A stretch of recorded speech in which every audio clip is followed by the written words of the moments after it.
Researchers verified two massive crystal pyramids on the bottom of the ocean floor in the middle of the Bermuda Triangle. Discovered at a depth of over 2,000 meters, these two almost identical pyramids measure around 300 meters at the base on each side and over 200 meters tall, making them both larger than any of the pyramids in the Giza Plateau. Prior to US and French researchers verifying their existence back in 2012, there have been whispers of these crystal pyramids since 1960, when a gentleman named Dr. Brown claims to have spotted them while diving in the Bahamas looking for the Bimini Wall. So the big question, could these pyramids be the reason for the disappearances in the Bermuda Triangle? Researchers have been working diligently to figure that out, but currently have no idea. But they did state that when they first discovered the pyramids, they noticed each of them had two massive holes in the top, and that vast amounts of water was being moved through each of them, creating a double helix, powerful enough to cause rogue waves.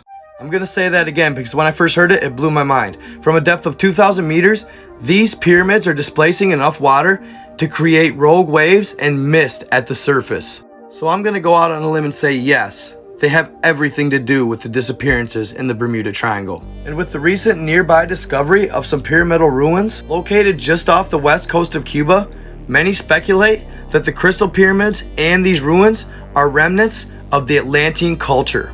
Yes, you heard me right, Atlantis. And what's more mind-boggling, I recently read some texts stating the origins of the first flood. And it's not the biblical flood that I speak of. This flood would take place about 11,000 years ago. At this time, the Egyptian culture was in its early stages, and they were being groomed by the higher beings. And what they were being groomed to do would eventually be to take over and guarding the sphere of Amenti.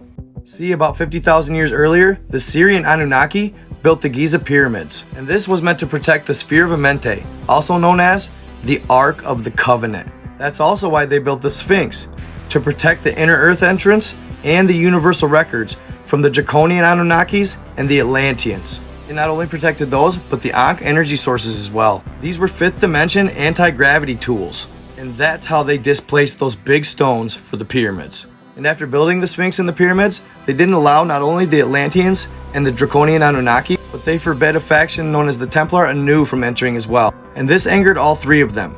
So they got together and formed a rebellion, which would eventually lead to at 9,500 BC, the Atlanteans making an attempt to get into inner Earth and break the shield by harvesting Earth's power crystal grid. But it backfired, blew up, and caused a flood. Make sure you like and follow, and please come check out my live at 11 p.m. Gifters get followed, and top gifters will get free apparel.